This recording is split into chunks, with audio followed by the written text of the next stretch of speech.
Você já se perguntou sobre os limites da teoria da evolução? Como pequenas mudanças genéticas podem explicar a diversidade impressionante de vida na Terra? E será que a macroevolução, com suas grandes transformações ao longo de milhões de anos, realmente tem uma base científica sólida?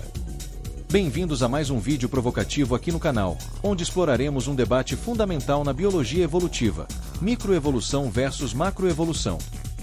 Na microevolução, vamos investigar como variações genéticas dentro de populações podem levar a adaptações notáveis, como a resistência a antibióticos e mudanças na coloração de insetos.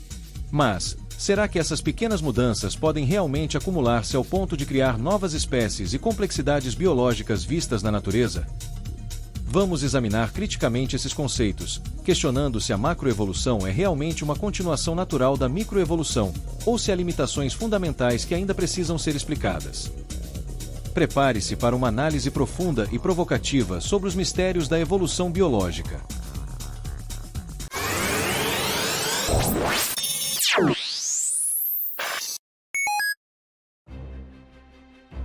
Antes de começarmos nossa discussão, vamos compreender o significado de evolução.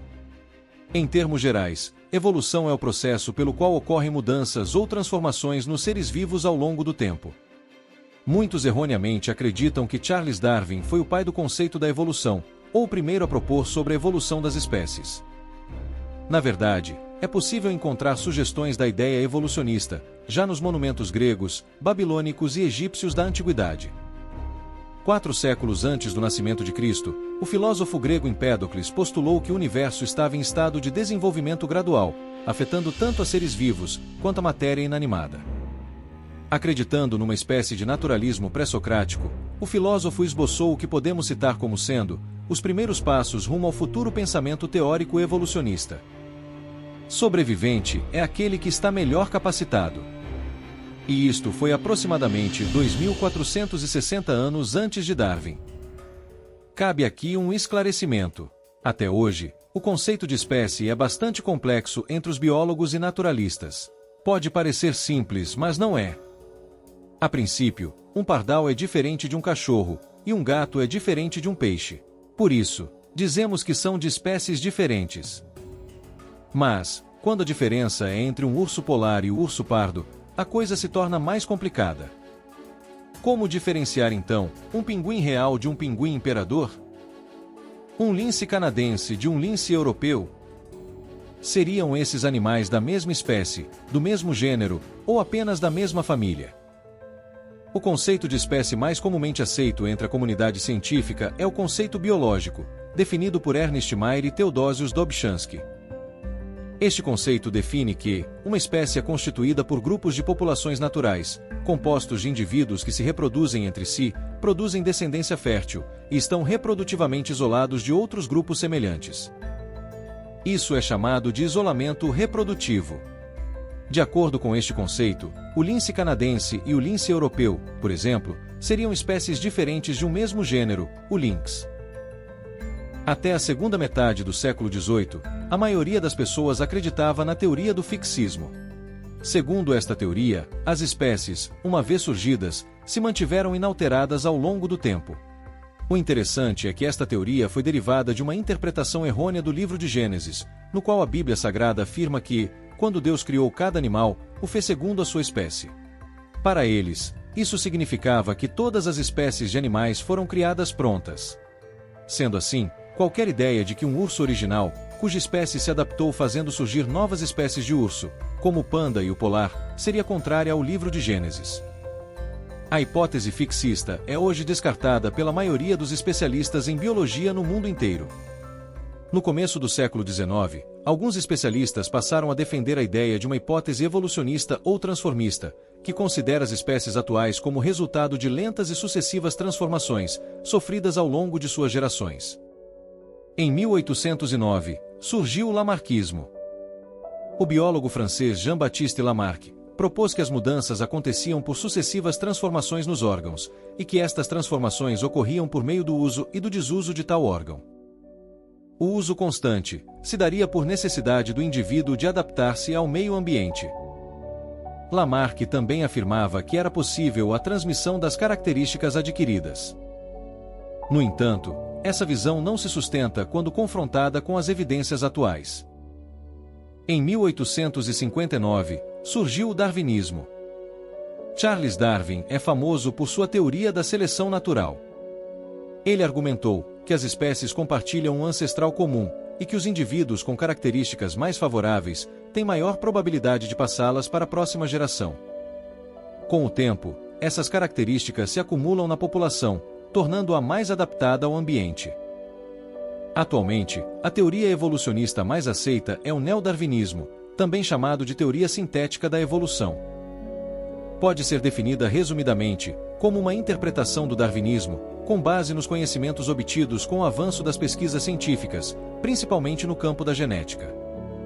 O neodarwinismo considera que, além da seleção natural, outros fatores evolutivos atuam nas populações. Conceitos como os de mutação, recombinação gênica e deriva genética foram somados aos conhecimentos propostos por Darwin sobre a evolução dos organismos.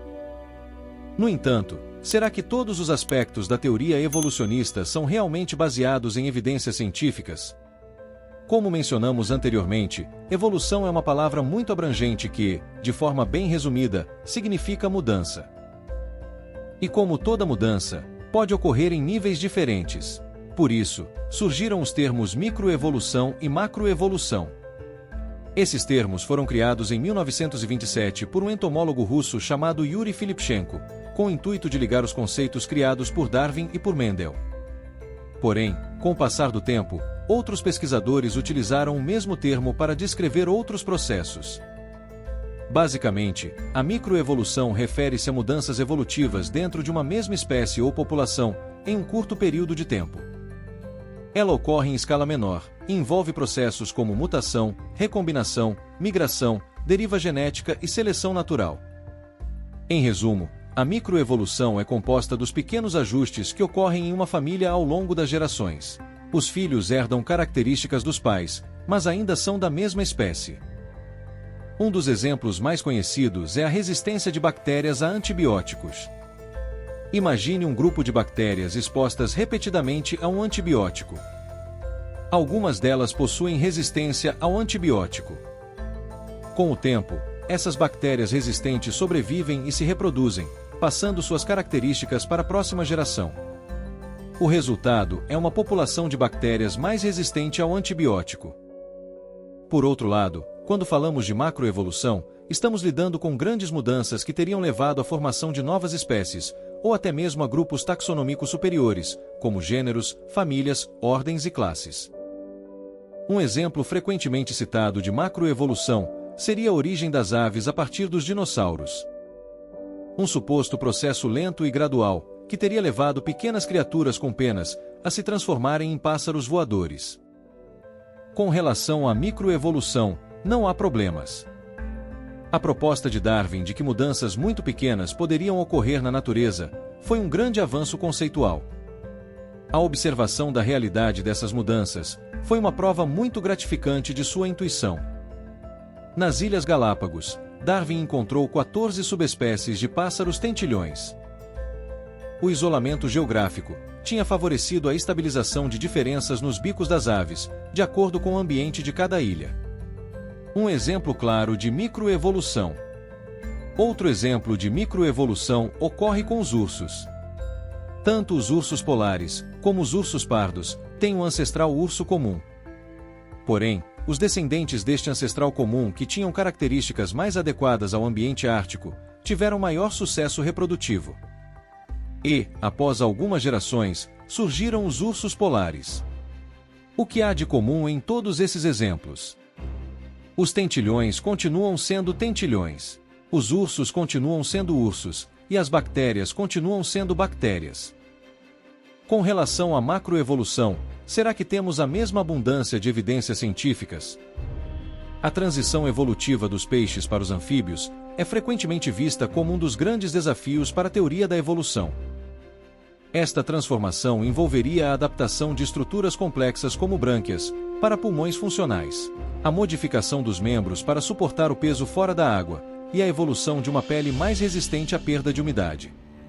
É possível que uma sequência de eventos e pressões seletivas impulsionassem uma mudança desta magnitude? peixes poderiam ter gradualmente desenvolvido características anfíbias? Será que o registro fóssil apresenta evidências significativas dessa transição? E a genética tem algo a dizer sobre esse assunto? Em nosso próximo vídeo, vamos discutir em detalhes as evidências científicas sobre a macroevolução, enquanto responderemos a essas e a outras perguntas sobre o tema. Espero por vocês lá! Obrigado por assistir. Espero que você tenha gostado do conteúdo deste vídeo. Se você tem algo a acrescentar ou discorda de algo que foi dito, por favor, deixe seu comentário. Não se esqueça de dar o like e de se inscrever no canal. Isso nos ajuda a trazer mais conteúdos como esse. Clique no sininho das notificações para ser avisado quando postarmos novos vídeos. Obrigado! E até a próxima!